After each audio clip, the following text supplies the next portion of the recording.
Important है, ध्यान सुनना। MySQL especially used in different domain like data science, data analytics, data full stack development, आप सुने होंगे AI, as well as like MySQL especially overall यदि मैं बात करूं तो डेटा पर्सपेक्टिव, डेटा जहां पे भी मैंडेटरी होगा, मतलब डेटा पे वर्क करना, उसमें ये यूज होगा। जैसे क्लाउड कंप्यूटिंग, जैसे हम डेटा साइंस की बात करें तो डेटा साइंस में ओवरऑल चीजें किस पर डिपेंड कर रही है, डेटा पे। Full stack development, full stack में एप्लीकेशन डेवलपमेंट करते हो, एप्लीकेशन में जो डेटा जनरेट होता है, यूजर लॉगिन, यूजर ऑथराइजेशन, है ना, यूजर शॉपिंग करेगा तो उसकी डेटा, ये सारी कनेक्टिविटी कहाँ करेगा, डेटा, मतलब ओवरऑल डेटा पे काम करेंगे। तो डेटा के रिस्पेक्ट में जहां भी काम होगा वहां पर माइस्क्ल यूज होगा। तो थिंग इज दैट कि क्या माइस्क्ल ही एक अकेला यूज होता है कि और भी टेक्नोलॉजी है? There are lots of tool and technology in today era that help us to work with data.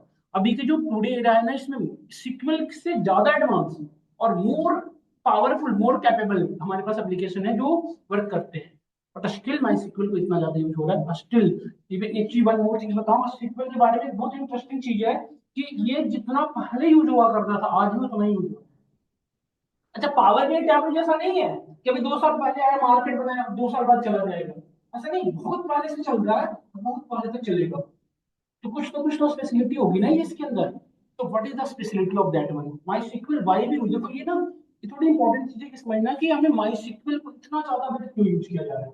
क्योंकि ओवरऑल डेटा पे वर्क करने के लिए अल्टरनेटिव मल्टीपल टूल अवेलेबल है, जैसे आप सुनोगे एक्सेल, है ना, Power BI, Tableau, SAS, Hadoop, इतने सारे पावरफुल टूल आ चुके हैं जो माइस्क्ल के कंपैरिजन में ज्यादा बेटर काम कर रहे हैं।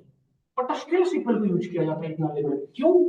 तो only one reason is that it provide data security. इससे ज्यादा सिक्योरिटी कोई प्रोवाइड नहीं करता स्टिल, मतलब अभी के भी जितना भी एरिया है उतना कोई प्रोवाइड नहीं करता। और second things, MySQL have ability to secure data, work with data and also store data. Data को स्टोर भी रखता है। एक्सेल डेटा को स्टोर नहीं रखता है, एक्सेल पे हम डेटा के साथ वर्क कर पाते हैं, पावर BI डेटा को स्टोर नहीं करता। वो अब टूल है जिसपे आप वर्क करते हो। माई सीक्वल हमारा डेटा पे वर्क भी करता है, माई सीक्वल डेटा के साथ वर्क भी करता है, तो डेटा को प्रॉपर तरीके से स्टोर करने की एबिलिटी। और third point that is really important one, MySQL helps us to provide data security। सबसे स्पेशल चीज इसकी ये है कि आपको क्या प्रोवाइड करता है, डेटा सिक्योरिटी। और डेटा सिक्योरिटी करने का मीन्स क्या है, what is the meaning of data security? हम में से कितने लोग जानते हैं what is the data security? अच्छा, फोन सिक्योरिटी नहीं, फोन लॉक पासवर्ड वाला नहीं, data security. What is the meaning of data security? हम में से किसी को कोई आइडिया हो तो बताओ प्लीज। हम्म, जाना हो, है ना, बिल्कुल। और कोई? देखो डेटा सिक्योरिटी ऐसे तो आप जो बता रहे हो ठीक है, मतलब एक वर्बली कहना परफेक्ट है। बट टेक्निकली यदि बात करें कि what is the special thing about data security, तो डेटा सिक्योरिटी तभी कह सकते हो जब ये दो फैक्टर हम आपके सिक्योरिटी में इनेबल हो। क्या क्या? पहला होता है डेटा, डेटा इंटीग्रिटी, अच्छा स्पेलिंग देख लेना, हो सकता है कुछ। और second one is the data confidentiality.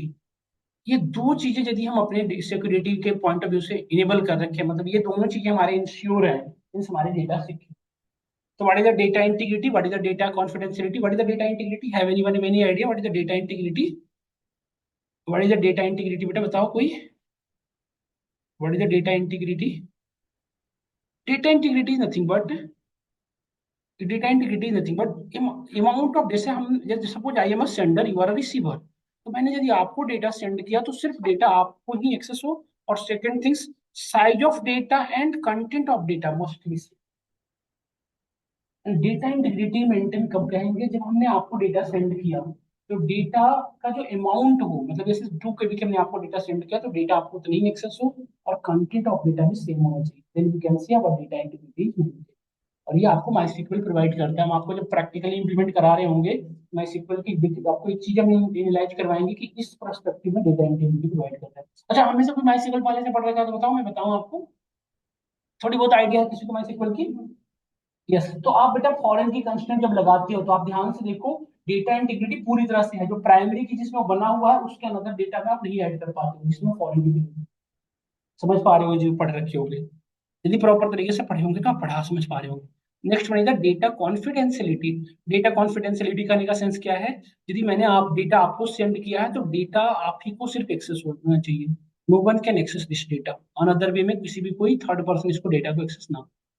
तो ये चीजें इंश्योर है दैट वी कैन से कि आवर डेटा इज कॉन्फिडेंशियलिटी, मतलब our data have a confidentiality is enabled. तो हम ये दो चीजें यदि हम इंश्योर कर लें तो हम क्लियरली कर सकते हैं। तो माई सिक्वल करने के दोनों फीचर, डेटा इंटीग्रिटी भी प्रोवाइड करता है और डेटा कॉन्फिडेंस। एक सर्वर से दूसरे सर्वर के पास यदि डेटा जाएगा ना, तो there is minimal chance, minimum नहीं मिनिमल चांस है कि कोई अदर तरीके से एक्सेस कर सकता है ना। तो ये इंपॉर्टेंट है, इसी वजह से डेटा अभी तक माई सिक्वल यूज हो रहा है। तो थिंग इज दैट कि हम ओवरऑल बात कर रहे हैं कि डेटा की, तो ये किस तरह के डेटा पे वर्क करता है माई सिक्वल। बेसिकली डेटा तो मल्टीपल टाइप के होते हैं, टू डेटा में तो डेटा काफी मैसिव है, तो माई सिक्वल किस तरह के डेटा पे वर्क करता है। तो पहले तो ये इंपॉर्टेंट है कि व्हाट इज द डेटा, समझना कि what is the data, data क्या है। ये हम पढ़ रखे हैं, कलेक्शन ऑफ मीनिंगफुल इंफॉर्मेशन, है ना। और दैट कैन बी मेजर, जिसे आप मेजर कर सको। Measure means which can be organise, which can be summarise and which can be analyse. जिस डेटा पे तीनों चीजें हम इंप्लीमेंट कर सके that is called data. Clear हो रहा है? अच्छा, ये जो डेटा है, डिफिनेशन लिख दूं या आपको याद हो? बढ़ता रहूं आगे से।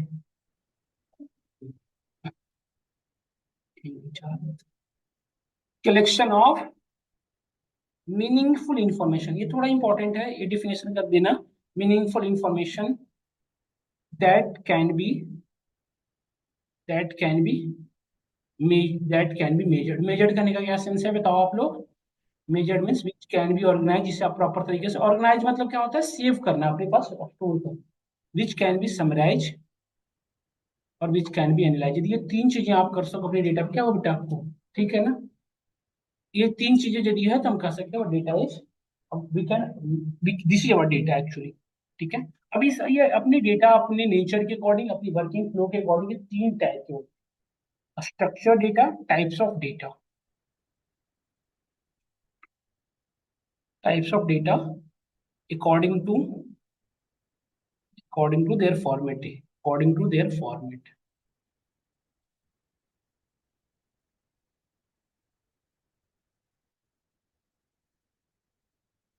पहला होता है स्ट्रक्चर डेटा। नाम से पता चल रहा है स्ट्रक्चर डेटा किसे कहोगे? जिसके अंदर किसी भी तरह का स्ट्रक्चर हो, that's any type of structure, चाहे वो रो कॉलम में हो या वटेवर हो, है ना। That's any type of structure, that is called structure data. इसके एग्जांपल में क्या दे सकते हैं हम? जैसे आपकी एक्सेल शीट जो है, उसके अंदर सारी की सारी डेटा कैसे स्टोर होती है?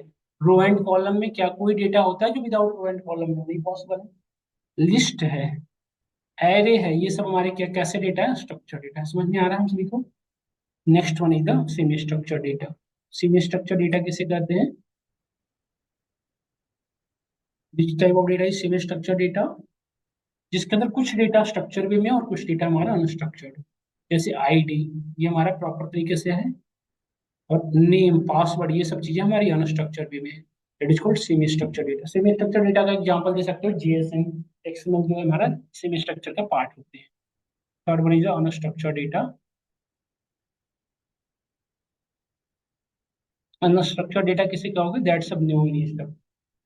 जैसे किसी वेबसाइट को आप विजिट करें तो आप देखे होंगे कि video, audio, messages, whatever no, सभी चीजें लगी रहती हैं, इसका तो किसी भी तरह का स्ट्रक्चर ना हो।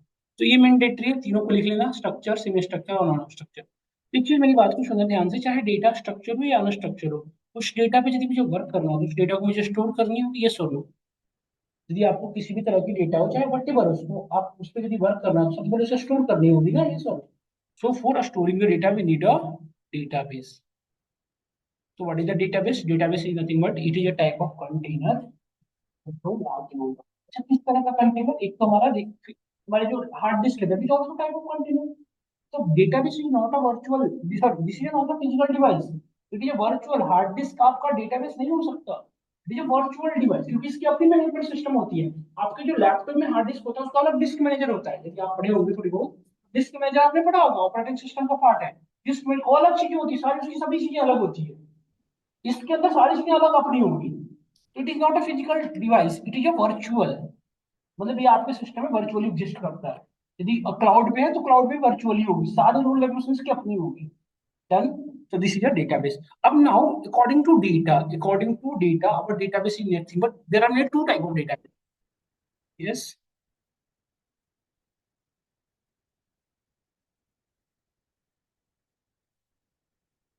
Again, please tell me क्या करें आप फिर से बताइए. हाँ हाँ हाँ.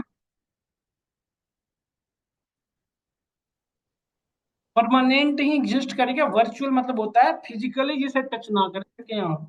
मतलब फिजिकल किसी डिवाइस में नहीं होगा, वर्चुअली इन्वायरमेंट के अंदर इंस्टॉल्ड होता है. मतलब इसके अंदर जो डेटा स्टोर करने के जो कॉन्सेप्ट होंगे, रूल्स रेगुलेशन होंगे, उसके अपने होंगे. मतलब ये कोई ऐसा ना कोई समझे कि डेटाबेस का मतलब हार्ड डिस्क, एसटीडी. क्योंकि मैं कह रहा हूँ कि it is a type of container in which we can store large amount of data. तो कंटेनर आप व्हाटएवर इमेजिन कर सकते हैं. इसलिए मैंने आपको क्लियर कर रहा हूँ कि हार्ड डिस्क नहीं है आपका, मतलब फिजिकल डिवाइस जितने भी हैं, that is not a database, that is a storage device. है ना. तो ये हमारा ये हमारा डेटाबेस हुआ. तो एक डेटाबेस के अंदर जितने तरह के, प्लीज बताएं.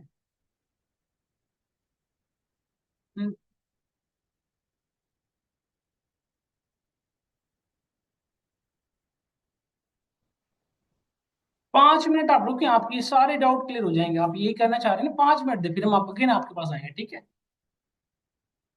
डेटाबेस, अब ध्यान से सुनिएगा. ये दो बेसिकली अकॉर्डिंग टू डेटा ये दो टाइप होते हैं, रिलेशनल डेटाबेस और non relational database.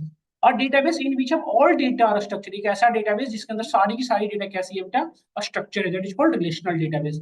What is the relational database? A database in which of all data are structured, all data are structure and interconnected to each other. तभी से आप क्या कहेंगे, that is called relational database. ये आपस में सभी interconnected होंगे.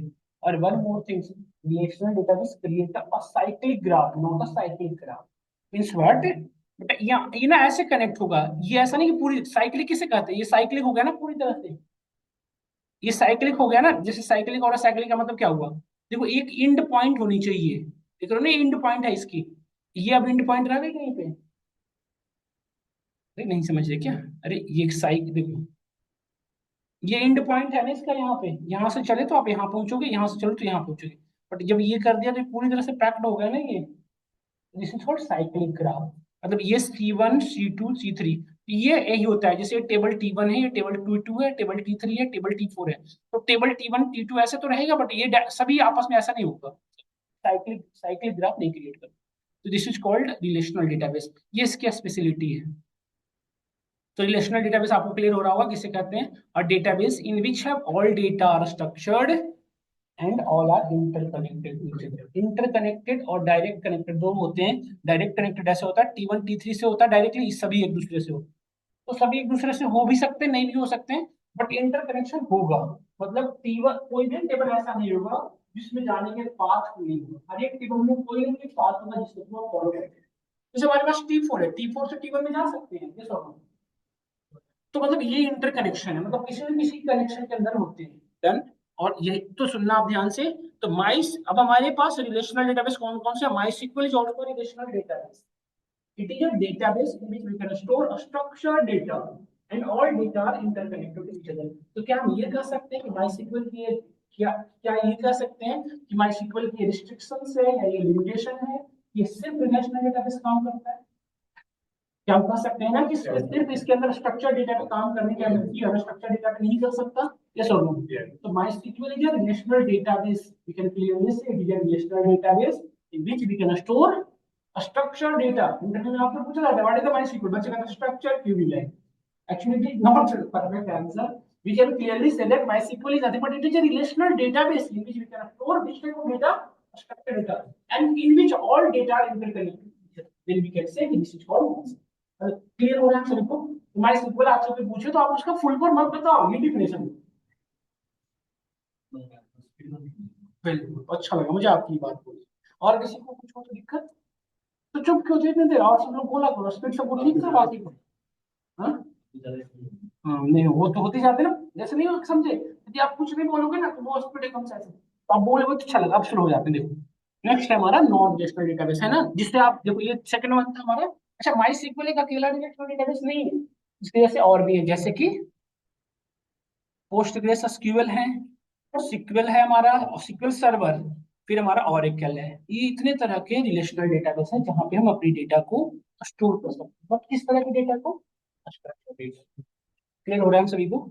And second one is the non relational database. Non relational database किसे कहते हैं, ध्यान से सुनिएगा थोड़ा। और डेटाबेस, और database in which all data are unstructured, जिसके अंदर सारी की सारी डेटा कैसी है? डेटा का मतलब मेरा टेबल से बेटा। All data are unstructured and there is no any interconnection. यदि ऐसी सिनेरियो है then we can say that और नॉन। तो नॉन रिलेशनल डेटाबेस की एग्जांपल की यदि मैं बात करूं तो आपके सिलेबस में है मोंगो डीबी, है ना, DynamoDB, Amazon DB, Cassandra, Apache, Hadoop. लेकिन बताऊं, आपके रिलेशनल डेटाबेस से ज्यादा डेवलप है नॉन रिलेशनल डेटाबेस।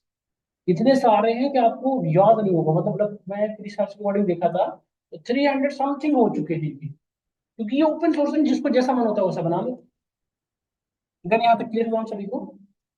अब सुनिए, अब यहाँ पे इसके बाद मूव करते हैं आगे। देखो डेटाबेस चाहे वटेवर रहा हो, इस डेटाबेस के अंदर डेटा को स्टोर करने के लिए और डेटा को इन फ्यूचर में अपने अकॉर्डिंग यूज करने के लिए हमें किसी न किसी तरह की और एक रूल और रेगुलेशन क्रिएट करनी होगी। तो सब जैसे सपोज करो, जैसे हमें रियल लाइफ में घर में हो जाता है, जैसे आपके घर में इतने बड़े, मतलब घर में आप कोई भी सामान को कहीं भी फेंक दो तो उसको रिट्रीवल में एक प्रॉब्लम होती है, ये सब।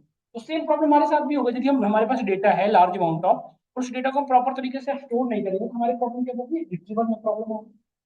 तो डेटा में स्टोर ही क्यों कर रहे हैं? अपने यूज के लिए ना, नहीं तो डेटा क्यों स्टोर करते हैं? यूज करने का मेन पर्सपेक्टिव क्या है? उसे यूज करेंगे फ्यूचर में। तो इस डेटा को प्रॉपर तरीके से यूज करने के, मतलब प्रॉपर तरीके से स्टोर करके अपने नीड को यूज करने के लिए we need a management system, that is called database management system. तो डीबीएमएस क्या है? एक कॉन्सेप्ट है, एक टेक्निक है जिसके थ्रू हम किसको हैंडल करते हैं? डेटाबेस को। देखिए मैनेजमेंट सिस्टम मतलब it is a type of concept, it is a type of technique that handle your database. Clear हो रहा है? तो अब डेटाबेस मैनेजमेंट सिस्टम, जैसा डेटाबेस रहेगा वैसे हमें मैनेजमेंट सिस्टम फॉलो करनी पड़ेगी। यस और नो? तो ये दो तरह के होते हैं according to database. RDBMS relational database को मैनेज करने के लिए हमने क्या डेवलप कर रहा है? रिलेशनल डेटाबेस को मैनेज करने के लिए आरडीबीएस बनाना पड़ा, और नॉन रिलेशनल डेटाबेस को हैंडल करने के लिए we need develop a non RDBMS. Clear हो रहा होगा सबको? यस और नो? अच्छा, इसको कुछ लोग नो एसक्यूएल भी कहते हैं, नॉट ओनली एसक्यूएल। तो anyone ask you what is the RDBMS, हम क्लियरली कर सकते हैं कि RDBMS nothing but it is a technique, it is a concept that handle our relational database. Yes और नो? तो मल्टीपल रिलेशनल डेटाबेस हैं today era में, जैसे कि हमारा देखो ये एसक्यूएल जो है ना, हम माइस्क्यूएल हमारा डेटाबेस था। उस डेटाबेस पे वर्क करने के लिए हमें क्या यूज करना पड़ेगा? सीक्वल। बहुत लोगों को कंफ्यूजन होता है, ये सिर्फ माइस्क्यूएल के साथ ही ऐसी प्रॉब्लम है। माइस्क्यूएल खुद एक डेटाबेस है, उस पर वर्क करने के लिए हमें क्या यूज करनी पड़ेगी? सीक्वल। वो डेटाबेस को यही समझ गया। अभी तो मैं कहा था आपको, 5 मिनट दीजिए, आपके डाउट अभी क्लियर करता हूँ। ये पोस्ट बेस एसक्यूएल है, ये दोनों है, ये खुद एक डेटाबेस भी है और डेटाबेस मैनेजमेंट सिस्टम भी है, इसलिए लोग इसको पोस्ट बेस बोलते हैं सीधा। आप इसको नहीं, दो नाम से नहीं जानते हो, एक ही नाम जानते सब। और एक कल इसका भी एक ही नाम है, क्योंकि ये खुद एक डेटाबेस मैनेजमेंट सिस्टम भी है और डेटाबेस भी है, बट ये कैसा है? Relational database. तो और एक कल में तुमको दोनों में इसका मेंशन नहीं कर दिया होंगे। हाँ, आप बताइए, यही था डाउट आपका? यस बताइए, माई सीक्वल हमारा डेटाबेस। अभी बताता हूँ अब। पहली बात की तो सिमिलरिटी है कि ये तीनों क्या फॉलो करते हैं? एनसीएसक्यूएल। मतलब इन तीनों के अंदर एक ही स्टैंडर्ड है, मतलब वर्किंग फ्लो सबका एक ही है, सिमिलर है। एक ही स्ट्रक्चर को, एक ही स्टैंडर्ड को फॉलो करते हैं, दैट स्टैंडर्ड इज एनसीएसक्यू। मतलब यदि हमें कोई एक आ गया तो हम दूसरा को खुद से सीख सकते हैं। बट डिफरेंस ये है कि इनके अंदर कीवर्ड्स अलग अलग यूज होते हैं। जैसे माई सीक्वल के अंदर जो कीवर्ड यूज होता है वो इसके अंदर यूज नहीं होगा, कुछ कुछ डिफरेंस होगा, पांच चीजें। दूसरी, यदि इनकी कैपेबिलिटी की भी यहाँ पे बात करूँ तो माई सीक्वल सबसे little bit amount of data पे वर्क करता है, और पोस्टग्रेस उससे लार्ज अमाउंट ऑफ डेटा पे वर्क करता है, और ऑरेकल उससे बिग डेटा पे वर्क। तो हमारी जैसी ऑर्गेनाइजेशन उसके अकॉर्डिंग यूज करेंगे। तो माई सीक्वल जो हम पढ़ रहे हैं सबसे छोटे डेटा को हैंडल करने के लिए है, नहीं वो अलग बात है कि हम पढ़ रहे हैं। तो बट हमें ये जानना चाहिए, ऐसा नहीं कि माई सीक्वल मैं आपको पढ़ा रहा हूँ तो आपको सिलेबस में एडेड है तो ये कह दें कि MySQL is all in all. नहीं भाई साहब, ऐसी बात नहीं है। आपको अभी एक्चुअली लर्नर्स है ना, तो हमें आइडिया होनी चाहिए, छोटे से ही शुरू करते सब। तो हम अभी माई सीक्वल पढ़ रहे हैं बेसिकली। हम माई सीक्वल जब हम पढ़ रहे हैं तो साथ में आप चाहो तो पोस्ट एसक्यूएल भी मैं पढ़ा सकता हूँ। आप सभी लोग को मैं साथ के साथ PostgreSQL इंस्टॉल करा दूंगा, तो आप साथ के साथ इसमें भी काम कर लो। मतलब मेरा कहने का सेंस ये है कि यूजर के पास हमें ऐसे एज ए लर्नर्स हमें 2-3 डेटाबेस की नॉलेज होनी ही चाहिए। और बड़ी अच्छी बात यह है कि एक ही स्टैंडर्ड को फॉलो करते हैं एनसीसी। यदि आप माइस्क्ल को अच्छे से पढ़ लिए ना, तो PostgreSQL को पढ़ने बहुत ज्यादा हार्ड नहीं लगने वाला, बड़ी आसानी से पढ़ लोगे। तो हम दोनों ही पढ़ लें अच्छे से, ठीक है। अब क्लियर हुआ ना डाउट? ऑनलाइन में जितने आप पूछ रहे थे क्वेश्चन, क्लियर हुआ आपको?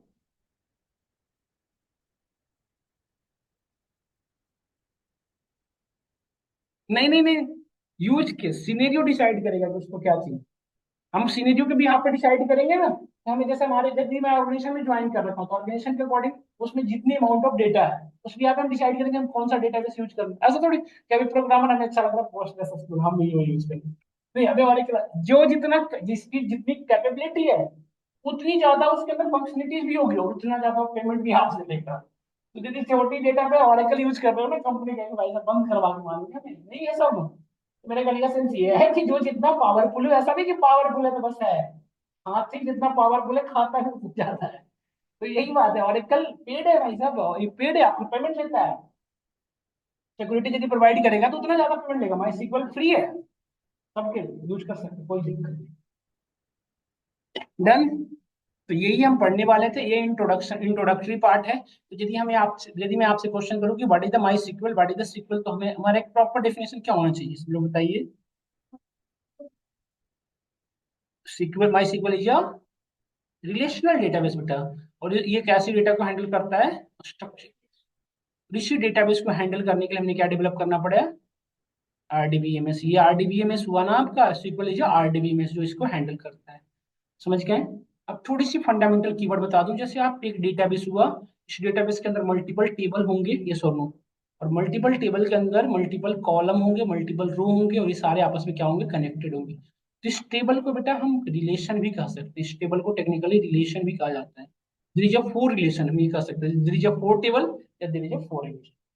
सेकंड थिंग्स, इसके अंदर जो कॉलम्स है उन्हें हम एट्रीब्यूट कह सकते हैं, फील्ड कह सकते हैं, कॉलम तो कहते ही है, रिकॉर्ड और रो को हम रिकॉर्ड कहेंगे। ठीक है, यहाँ तक सभी को क्लियर है? अब इसकी मैं चीट शीट एक ग्रुप में आपको भी जस्ट शेयर कर देता हूँ, उसमें इसकी जो ये जो राइटिंग आपके सामने लग रहा होगा ना, नहीं इससे अच्छी राइटिंग में रिटेन है, मैं आपको भेज देता हूँ, उसको आप फॉलो कर लीजिएगा। उसमें आपकी हिस्ट्री भी रिटेन है कि कब से कैसे कौन से लॉन्च हुआ और कहाँ पे जाके मतलब इसके नेम में क्या क्या मॉडिफिकेशन हुई है, तो उसको थोड़ा आप पढ़ लेना। माई सीक्वल का नाम माई सीक्वल नहीं था, इसको इंग्लिश लैंग्वेज कहा जाता था, फिर ये चेंज होते होते होते होते माई सीक्वल बना, बहुत सारी कंट्रोवर्सी को फॉलो करते हुए यहाँ पे पहुंचा है। तो एक बार आप पढ़ लेना, जस्ट गो थ्रू हो लेना, मैं आपको वो भेज देता हूँ। अच्छा, इसको रटने की जरूरत नहीं है, इसकी मैं पूरी स्ट्रक्चर को बना रखा हूँ, चीट शीट, उसको पढ़ लेना है ना। तो मैं भेज ही देता हूँ आपको, कहीं मैं भूल जाऊँ। जब आप इसे इंस्टॉल कर रहे होगे तो मुझे 3 चीजों की रिक्वायरमेंट होगी, आप सभी लोग को ऐड करना पड़ेगा, मैं बता दूं। एक तो हमें सिक्वल सर्वर चाहिए होता है, माई सिक्वल वर्कबेंच चाहिए होगा, और सेल चाहिए होगा। ये 3 चीजें आप डाउनलोड कर लेना है आपको, ठीक है। तो आप इंस्टॉल कर लोगे? कितने लोगों के सिस्टम इंस्टॉल्ड है, कितने के नहीं है? हाँ हाँ, एनफ, हम सेल पे भी काम करेंगे, सिर्फ वर्क बेंच पे नहीं, हम सेल पे भी आपको काम करके दिखाएंगे, क्योंकि इंटरव्यू में सेल पे ही काम करवाएंगे वो आपसे। सभी लोगों के सिस्टम इंस्टॉल्ड है होपफुली, किसके सिस्टम में नहीं इंस्टॉल्ड है आप बताओ। आप दोनों के सिस्टम इंस्टॉल्ड है, 3 लोग 4 लोग, और सभी के सिस्टम इंस्टॉल्ड है। इंस्टॉल करने आ जाएगा आपका, अच्छा क्लास के बाद में जिनको इंस्टॉल नहीं हो बता देना, आप रुक जाते हैं, ठीक है। तो इंस्टॉल कर लेना, नाउ मूव टू नेक्स्ट। जब इंस्टॉल कर लेने के बाद नेक्स्ट काम क्या है, सो देखना आप। जब इंस्टॉल कर लोगे आप, तो यहाँ पे सर्च करना है आपको MySQL। यहाँ पे वर्क बेंच इंस्टॉल करने के बाद यहाँ पे सर्च करोगे आप वर्क बेंच, यहाँ पे डबल क्लिक करें, ये भी ओपन हो जाएगा। ओपन होने के बाद यहाँ पे ध्यान से देखें, जब इंस्टॉल कर रहे होते हो आप, तो आपसे 2 चीजें मांगता है, user ID and password. User में क्या लिखना है आपको, रूट। अच्छा, ये रूट ही लिखना स्पेशलाइज मतलब इंपॉर्टेंट है। तो यदि आप रूट लिखोगे ना, तभी आपको एडमिन का एक्सेस मिलेगा, एडमिन मतलब ऑल एक्सेस। यदि आप अपने नाम की वर्डिंग कर लोगे ना, तो फिर प्रॉब्लम ये होगी कि आपको कस्टमाइज एक्सेस मिलेगी। तो रूट से ही लॉग इन करना है जो आपका कंप्यूटर में होता है उससे, ताकि आपको सारी एक्सेस मिल सके एक बार में, ठीक है। नेक्स्ट, तो डबल क्लिक करो यहाँ पे। और ये क्या है बेटा, ये 127, ये क्या है, सर्वर मतलब आईपी एड्रेस, सर्वर का ये एड्रेस। है ना, 127.0.0, तो बाई डिफॉल्ट तो किस पे चलता है, 3306, ये क्या है, पोर्ट नंबर। जितने भी लोकल सर्वर होते हैं ना, उन सभी का आईपी एड्रेस 127 से ही स्टार्ट होता है। और जितने भी ग्लोबल होते हैं उनकी किससे शुरू होती है, 192। आप लोग पढ़े कुछ सबनेट, मास्क, मास्क, ये सब पढ़े? कोई बात नहीं, पढ़ेंगे है ना बेटा, उसमें पता होगा आपको, सबनेट मास्क हमेशा 192 से शुरू होता है, लोकल होस्ट हमेशा किससे शुरू होते हैं, 126। डबल क्लिक करें, ये रीओपन हो जाएगा। यहाँ पे आपको पासवर्ड डालना है। पासवर्ड आप जो इंस्टॉल किए रहोगे वो डालना है, जो इंस्टॉलेशन के टाइम में आपसे यूजर आईडी और पासवर्ड मांगता है, तो वही यहाँ पे डालना है। मेरे में जो मैंने पासवर्ड है, देखिए, और पासवर्ड सिंपल रखना है, कोई इतनी कॉम्प्लिकेटेड पासवर्ड मत रखिए ना कि आपको याद न रहे। जैसे 1 2 3 4 5 में रखता हूँ जैसे, तो आप भी ऐसे ही रखिए कि जितनी बार लॉग इन करोगे ना उतनी बार आपसे ये मतलब क्रेडेंशियल मांगेगा। तो कुछ बच्चे कहते हैं नहीं सेव कर लूंगा ना, निश्चिंत हो जाऊंगा इंस्टॉल कर। जब आप प्रोजेक्ट बना रहे होगे ना तो ये सेव वाला काम नहीं करेगा, तो प्रोजेक्ट कोई भी सेव मत करना इसमें। फिर से मैं बता रहा हूँ आपको, इसमें पासवर्ड मत सेव करना, नहीं तो प्रोजेक्ट वगैरह जब बनाओगे तो आपको बहुत परेशानी, कनेक्ट ही नहीं कर पाओगे, और बिना प्रोजेक्ट के हमारे काम नहीं बन पाएंगे। समझ गए, नहीं समझ गए? इस पे आ गए। अभी इसमें देखो मेरे, अब यहाँ पे देखो, नोटिस करना ध्यान से, यहाँ पे दो पैनल है, एडमिन पैनल और स्कीमा पैनल, दिख रहा है सभी को? ये हमारा एडमिन पैनल है और ये हमारा स्कीमा पैनल है। एडमिन पैनल पे इतने सारे ऑप्शन दिख रहे हैं, ध्यान से देखिए, सर्वर स्टेटस। सर्वर स्टेटस करने का सेंस क्या है, इसमें सर्वर से रिलेटेड सारी इंफॉर्मेशन अवेलेबल है कि हमारी सर्वर रनिंग में है या क्लोज है, दिख रहे हो, इसकी स्पीड क्या है, सीपीयू कितना कंज्यूम कर रहा है, कितने कनेक्शन है, सारी चीजें बता रहे हैं। यहाँ पे क्लाइंट कनेक्शन मतलब इस सर्वर से कितने लोग कनेक्टेड है, कितने लोग कनेक्टेड है, ये यूजर यहाँ पे बेटा हमारी लोकल होस्ट है, इसलिए लोकल होस्ट, यदि किसी अनदर से कनेक्ट होता तो उसका आईपी एड्रेस आता। अच्छा, यहाँ से इस फायदा ये है कि आप यहाँ से डायरेक्ट यहाँ से इसको क्लिक कर सकते हो, इसकी क्यूरी क्लिक कर सकते हो। जैसे आपको पता चला मतलब सडनली ये जो पर्टिकुलर यूजर है वो अनवांटेड है, मोहम्मद सिराज है, उसको हम डायरेक्टली क्या कर सकते हैं, बाहर। तो ये तभी होगा जब आप यूजर जब लॉग इन करोगे तो रूट लगोगे। नहीं तो यदि आप कंपनी में काम करोगे ना तो स्टार्टिंग में आपके पास एडमिन पैनल नहीं होता है। नहीं, यूजर एंड प्रिविलेज में देखो इतने सारे यूजर बने हुए हैं। अच्छा, इन सब की प्रिविलेज यहाँ से देखो, स्कीमा क्या क्या सो दिख रहा है। इसमें से किसी को आप नया बना भी सकते हो, किसी को डिलीट भी कर सकते हो। दिख रहा है हम सभी को? नाउ यहाँ पे डेटा एक्सपोर्ट इंपोर्ट आपको पता है, स्टार्टअप शटडाउन भी पता है, और डैशबोर्ड भी बताइए सब चीजें। तो ये अच्छा चीज यहाँ पे देखो, इफिशियंसी कितनी है, 94%। आपने सुना होगा एक जॉब होता है, data data centre monitoring job, जहाँ पे डेटा को मॉनिटरिंग करना होता है, वो यही इफिशियंसी को देखते हैं। 94, 25 से जैसे 50% से लेस होता है, हमारी सर्वर डाउन होना शुरू हो गई, 30 से नीचे जाता है कंप्लीटली क्लोज करता है। यदि जीरो पे आ गई तो आप करना बड़ा मुश्किल। समझ में आई हमारी बात यहाँ पे सबको?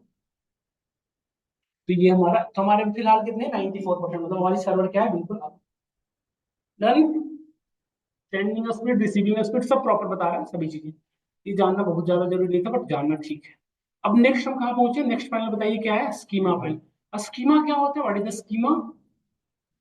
व्हाट इज द स्कीमा, हमें से किसी को आइडिया? देखो बेटा,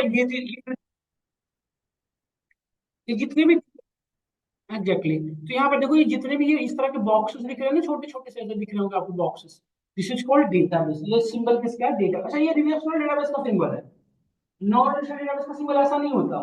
देखो इसके अंदर दिख रहा है ना, थोड़ा सा ऐसे ऐसे देखो कि ऐसे बना हुआ है, फिर इसमें ऐसे है, ऐसे बना हुआ फिर इसमें ऐसे है, तो ये दिखा रहा है कि ये रिलेशनल डेटाबेस है। तुम्हारे पास कितने रिलेशनल डेटाबेस है आपके सामने दिख रहा होगा। ये आप इंस्टॉल करते हो तो स्टार्टिंग में नहीं आता, मैं काम करता रहता हूँ इस पे, तो हमें दिख रहे हैं इतने सारे। आपके नहीं होंगे अभी स्टार्टिंग में, तो हमारे पास इतने सारे रिलेशनल डेटाबेस हैं, आपको जो दिख रहे हैं सामने से, ये सारे API dB, API class dB, इतने सारे हैं। अब स्कीमा समझना है कि व्हाट इज स्कीमा। स्कीमा क्या होता है, घर का ब्लूप्रिंट होता है, आप जानते होंगे, घर डिजाइन करवाने से पहले आप घर की डिजाइनिंग करवाते हैं। तो घर का डिजाइनिंग किसी, यदि हम किसी आपके घर का डिजाइनिंग किसी को मिल जाए तो इनका इनडायरेक्टली आपको पूरे घर के एक्सेस उसे मिल गया, वो कहीं कभी भी एक्सेस कर सकते हैं। तो सेम स्कीमा क्या होता है हमारा, डेटाबेस की designing, overview designing of your database. मतलब यदि हम स्कीमा हमारे पास अवेलेबल है तो उस डेटाबेस के अंदर के हर चीजों को देख सकते हैं। तो हम स्कीमा पढ़े होते हैं तो जितने भी डेटाबेस हैं उसके सभी को हम देख सकते हैं। तो जैसे सपोज करो ये सारे डेटाबेस हैं, तो किसी भी डेटाबेस को ओपन करो, तो किसी भी डेटाबेस को चाहो तो ओपन कर सकते हो। अच्छा, एक चीज नोटिस करो, चाहे आप किसी भी डेटाबेस को ओपन कर रहे हो तो हमेशा उसके अंदर क्या कितने पैनल मिल रहे हैं, चार, टेबल, व्यूज, स्टोर प्रोजेक्ट और फंक्शन। हर एक डेटाबेस के अंदर ये चार ही चीज मिलेंगे, यदि ध्यान से देखो आप किसी भी डेटाबेस को ओपन करो, देखो ये सब। तो पहले हम बात करते हैं एक एक करके, टेबल क्या होता है, what is a table. What is the table, table क्या होता है बताओ, what is the table, collection of row and column.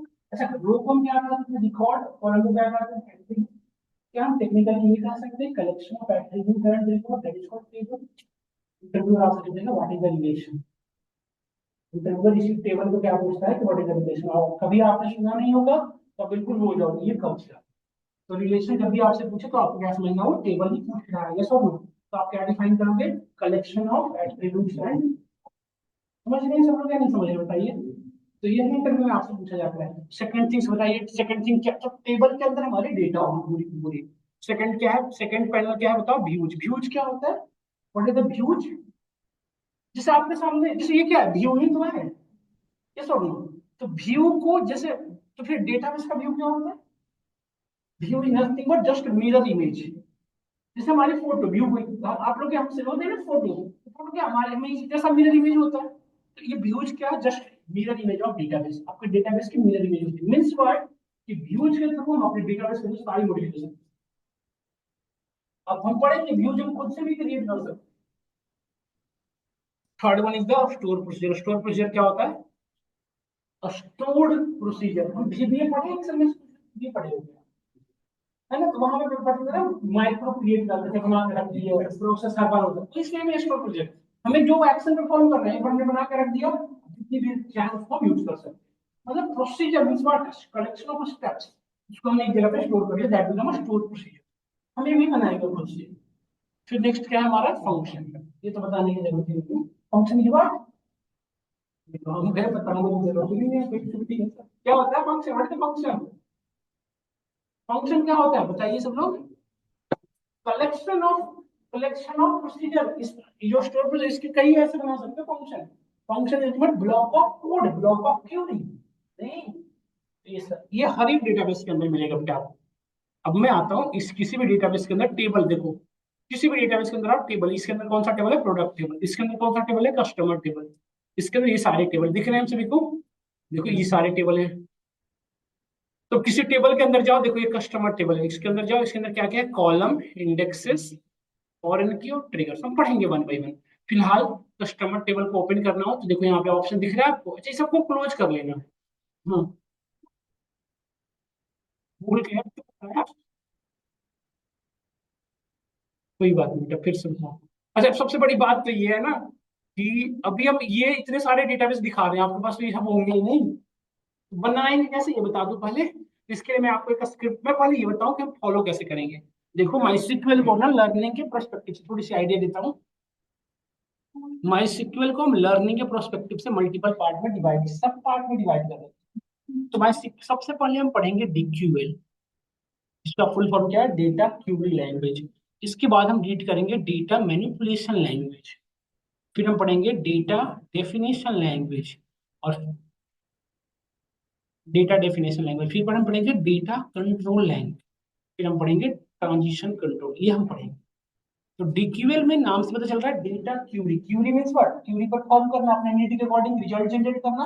तो रिजल्ट तो तब जनरेट करोगे ना जब डेटाबेस होगा, डेटाबेस नहीं होगा तो कैसे रिजल्ट जनरेट करेंगे, तो हमें पहले डेटाबेस बनाना पड़ेगा ना ये सब लोग।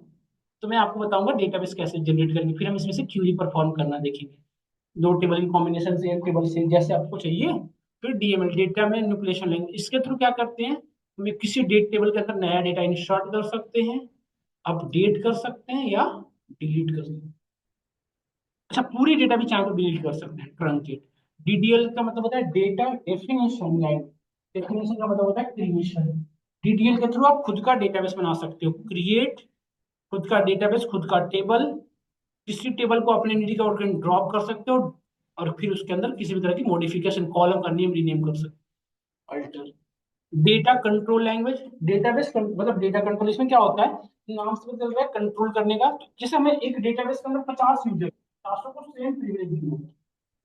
जैसे सपोज करो, यहाँ पे सपोज आप किसी अपने शॉपिंग मॉल को खोल ओपन कर रखिए, अब आपने 20% डिस्काउंट दिया, अब सेम प्रिविलेज दूसरे को दिया, उसने भी 20% डिस्काउंट कर दिया, फिर तीसरा है वो भी 20% डिस्काउंट कर दिया। एक प्रिविलेज यदि सबको है, सभी को है, तो डेटा मिस गाइड होने का पूरा चांस है, ये सब। तो हम क्या करते हैं, अपने डेटाबेस के अंदर प्रिविलेज को डिवाइड कर देते हैं, मतलब जितने यूजर है सबको अलग अलग प्रिविलेज देते हैं, इससे हमारे डेटा रियूज होने से बच जाते हैं। समझ में आया, तो इसके अंदर मेनली क्या कमांड यूज होता है? Grant and revoke. किसी को परमिशन देते हैं या फिर गिवन परमिशन वापस लेते हैं रिवोक के through. TCL transition control language. जैसे फोन पे में आप ट्रांजेक्शन करते हैं ना, तो ट्रांजेक्शन को आप देख सकते हैं मंथली बेसिस पे, ईयरली बेसिस पे। बट आप एक बार पेमेंट किसी को कर दी तो वापस नहीं होता, बट यहाँ पे हम कर सकते हैं उसको अपनी नीड के अकॉर्डिंग। तो टीसीएल में आप पढ़ोगे बेटा, एक तो आप पढ़ोगे रोल बैक, फिर आप पढ़ोगे कमिट, और फिर आप पढ़ोगे स्टेबल पॉइंट। ये तीन पढ़ोगे आप।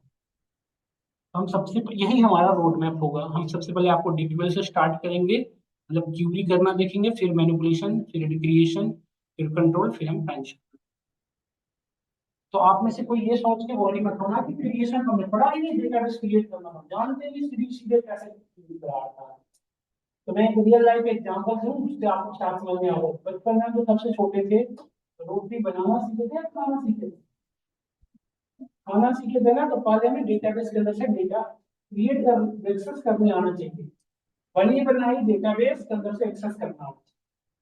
तो हम एक्सेस कर रहे होंगे तो उसके अंदर की बनावट स्ट्रक्चर को समझ जाएंगे। रोटी खाने तो पता चलना चाहिए। फिर हमने रिसर्च किया ना कि रोटी बनी किससे, तो पता चला आटा से। आटा में चिकना है टीचर ने, फिर खुद से बनाना शुरू की। अलग बात है, हम कुछ लोग सीख भी गए, कुछ लोग नहीं सीखे। तो ये बेसिकली मैं आगे देना चाहता हूँ कि आपको सबसे पहले डेटाबेस के अंदर से क्यूरी करना हम देखेंगे। जब हम क्यूरी कर रहे हैं तो क्यूरी कर रहे होते हैं तो उसकी क्रिएशन समझ में आ जाती है।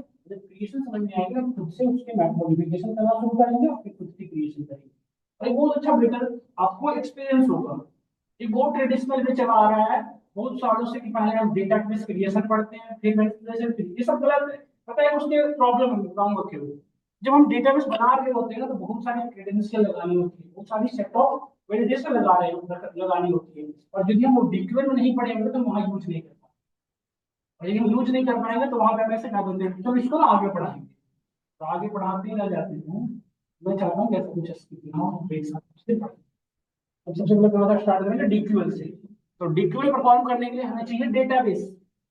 डेटाबेस है नहीं हमारे पास, आप सभी के पास होगा नहीं।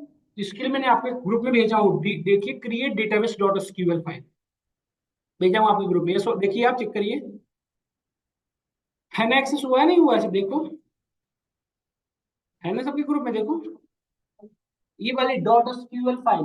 ये फोन में ओपन नहीं होगा, डबल क्लिक करें।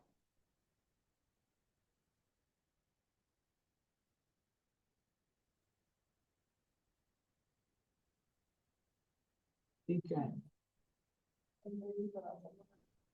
इतने देर से यही तो कर रहा था मैं कि सब लोग ऐड हो जाओ, ऐड हो जाओ। राजवीर, आप राजवीर मैसेज कर दो, मैं ऐड कर दो, सबको ऐड कर देता हूँ। सिक्स, एक मिनट रुक जाओ फिर तो। अब देखो, सुनना ध्यान से सब लोग। अब आप यहाँ पे देखो, एडिट के जस्ट नीचे देखो, यहाँ पे दिख रहा है नहीं, 5 मिनट देखो एडिट। एआई का तो अलग ही क्रेज है। एडिट के जस्ट नीचे दिख रहा है आपको? हाँ, अपना क्यों तो नहीं है, लेकिन नाम बना लेते एआई एआई। जिसको सुनो ना, यहाँ पे कोर्स का नाम ऐसे, Excel with AI, full stack with AI. हमने एआई वाले सर सब पढ़ाते हैं क्या हो, एआई करे नाम है। तो मैं बोला कि सर पढ़ाते क्यों इसको, मतलब एआई तो लिख रहे हो बड़े बड़े, अच्छा लगता है मुझे। इसका full form artificial intelligence, 15 word का होता है, 15 कैरेक्टर का। तो कुछ तो होता होगा ना स्पेशल। करे वो देख लेंगे अभी तो। सही है। अब सुनना ध्यान से मेरी बात को। एडिट के जस्ट नीचे ये वाला दिख रहा है ऑप्शन आपको?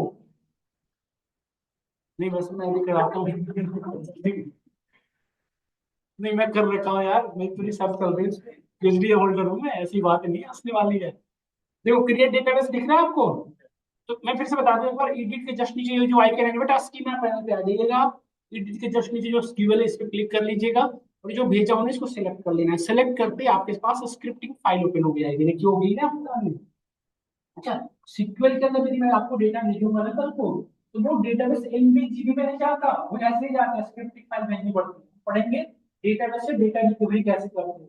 इसमें होता है ना कि हमारी सर्वर लॉस हो गई, मुझे डेटा एक्सेस करना है, तो वो डेटा आपको कोई फाइल नहीं बनेगी, वैसे ही स्क्रिप्ट बनेगी। ये क्या है, डेटाबेस की स्क्रिप्टिंग फाइल। इससे आपके सिस्टम में डेटाबेस बनेंगे। इसको क्या करना है आपको, देखो एडिट यहाँ पे दिख रहा है ऑप्शन आपके सामने, देखो ये वाली आइकन, ये वाली आइकन, इसको करके इसको रन क्लिक कर दो। इसको जैसे ही क्लिक करोगे ना, देखो क्लिक करोगे ना यहाँ पे, देखो यहाँ पे इससे ये तीन हमारे पास यहाँ पे देखो ये रन करना शुरू हो गए, और यहाँ पे देखो ये तीन ऑप्शन होते हैं हमारे पास। देखिए मैं दिखा दूं आपको, ये तीन ऑप्शन, इससे आप अपने डिस्प्ले को अपने अकॉर्डिंग सेट कर सकते हो जैसा चाहिए आपको, है ना। देखो यहाँ पे एरर दिखा रहा है हमारे, देखो यहाँ पे नोटिस करना, यहाँ लास्ट में देखो पूरे में ग्रीन ग्रीन दिखा रहा है ना आपको, यहाँ पे सारे चारों तरफ दिख रहा है।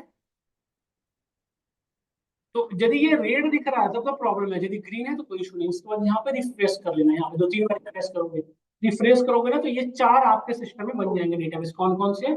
सिक्वेल, स्टोर, इनवॉइसिंग, इन्वेंट्री और एचआर, यही चार बनेंगे। बाकी हमने बना रखा है, तो आपको बस इतना ही बनाना है, सिक्वेल स्टोर, सिक्वेल इन्वेंट्री और सिक्वेल इनवॉइस। समझ आया? ये रन कर देना, फाइल जो बन जाएगी, ये फाइल बन जाएगी। तो एक बार रिफ्रेश कर लेना, यहाँ पे ये जो रिफ्रेश की आइकन दिख रही है इस पर क्लिक कर लेना, और बस क्लोज कर लेना अपने वर्कबेंच को यहाँ से। यहाँ पे कट का ऑप्शन आ रहा है, ठीक है। इसके बाद हम कल की क्लास में पढ़ेंगे, ठीक है। होपफुली आप हाँ कर देते हैं, सबको ऐड कर देते हैं। चलो कोई क्वेश्चन किसी को नहीं है ना यहाँ तक से रिलेटेड? मैं सीक्वल में हमारी यहाँ से कोई, हाँ एक सेकंड सब लोग रुके, अटेंडेंस मैंडेटरी है, मुझे एक दूसरी बैच स्टार्ट करनी है, तो सब लोग एक मिनट वेट करें, सब लोग एक मिनट वेट करना है। अटेंडेंस सब लोग अपना ही बनवाइएगा, किसी और का नेम पता चले कोई। ऑनलाइन में जितने भी है नेम के साथ चैट बॉक्स में अपना आईडी शेयर करते हैं सब लोग। मैं ऐड करूँ डेटा साइंस में मशीन जो बैच थी वो अभी मैं स्टार्ट करने वाला हूँ, 3:30 वाली बैच अभी 2 मिनट में स्टार्ट होगी, स्टार्ट हुई नहीं है। जो 3:30 के लिए ज्वाइन की वो वाली ना स्टार्ट करूंगा मैं सबको एक से।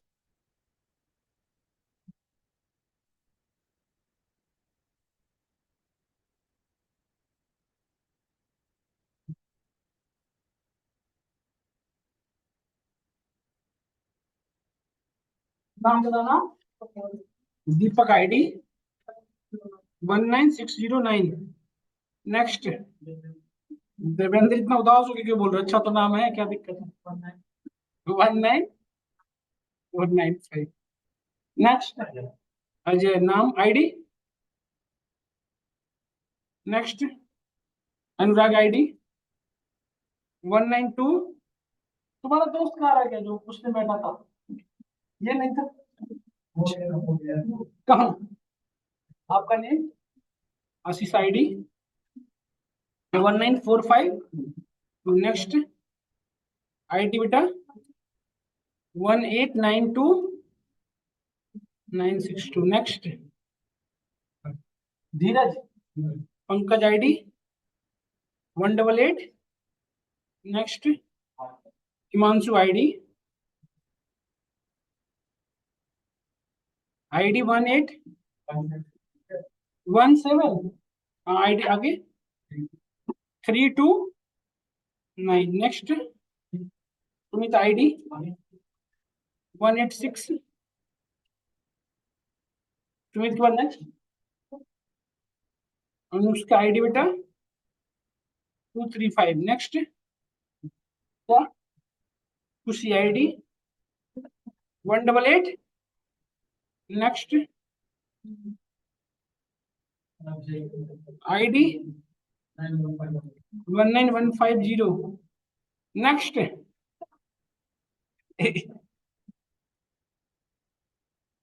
बेटा यार इतने रक्षा इतने तेज आवाज में क्यों बोल रही हो? आईडी 19। नेक्स्ट, भारत। अरे आपके पीछे भी है, उसको छोड़ कैसे रहे हो? भारत आईडी भारत 18। नेक्स्ट, समसी SUM। एक सेकंड बेटा वापिस आते हैं। हाँ समय आईडी 18। नेक्स्ट, अनुपम आईडी। नेक्स्ट, आईडी बेटा 1838। नेक्स्ट, आईडी बेटा दामिनी 18।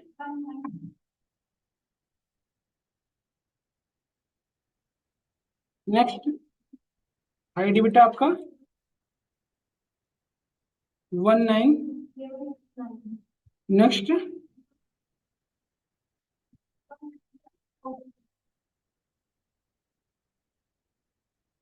19742 नेक्स्ट नीरज आईडी बेटा 187 ठीक है नेक्स्ट आईडी बेटा 454 नेक्स्ट बताइए अर्षिता आईडी बेटा आपका XB 18 नेक्स्ट आईडी 19 हाँ आप बताते जाइए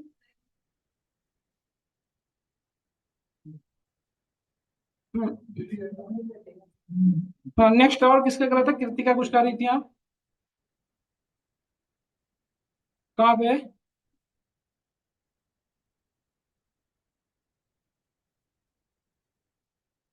ठीक है और किसी का में से अटेंडेंस रहा तो बताएं ऑनलाइन में जितने भी लोग हैं 1 सेकंड रुक जाएंगे सबके मैं बता दूं अटेंडेंस फटाफट 2 मिनट में अच्छा और कोई ऑनलाइन में जितने भी लोग हैं अपनी इंड पे कुछ कंसर्न हो समझ नहीं आ रहा है या वट एवर कुछ भी हो तो आप बता सकते हैं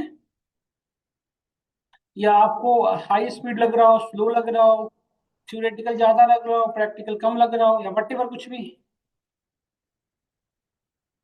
एक चीज और बता दूं मैं आप सभी को हम थ्योरेटिकल आज भर ही पढ़े हैं इतना ज्यादा प्रैक्टिकल ही ज्यादा पढ़ेंगे थ्योरेटिकल मेरी भी बस की नहीं है इतनी ज्यादा डेली बेसिस से बोलना तो आप में से कोई ऐसे वॉरी ना हो कि इतनी ज्यादा थ्योरी रोज पढ़ेंगे बिल्कुल नहीं पढ़ेंगे हम प्रैक्टिकल पार्ट को ज्यादा फोकस करेंगे कुछ क्वेश्चन आप अटेम्प्ट करेंगे कुछ मैं करूंगा और डेली बेसिस पे नए नए क्वेश्चन अटेम्प्ट करके हम अपनी सीक्वल को कंप्लीट करेंगे मतलब कॉन्सेप्ट मैं डिस्कस होगा फिर क्वेश्चन तो लैपटॉप सबके पास मैंडेटरी है मुस्कुराने के लिए बात नहीं बोला मैंने जो आप सब हंस रहे हो लैपटॉप सबके पास कल से लेके आना है नहीं हो तो परेशान नहीं होना है मतलब काम चलेगा लेकिन हो तो आप कैरी करें अब ऐसा नहीं कल जाके घर में झगड़ा दीजिए लैपटॉप नहीं नहीं हो तब भी काम चलेगा बट कोशिश करनी है आप घर के लैपटॉप को आपके पास अवेलेबल हो तो लेके आए ऐसे बैग लेके ना बैग लेके लैपटॉप बस ऐसा नहीं घूमते आ जाए ठीक है क्योंकि क्वेश्चन करेंगे आप यदि क्वेश्चन नहीं करोगे ना ट्रस्ट करो आपको देखो सिंपल रटा नहीं बस समझा जा सकता है तो इतनी बड़ी टेक्नोलॉजी है ही नहीं कि आपको कोई बड़ी सी नोट्स भेज दूंगा कि आप पढ़ के कंप्लीट करो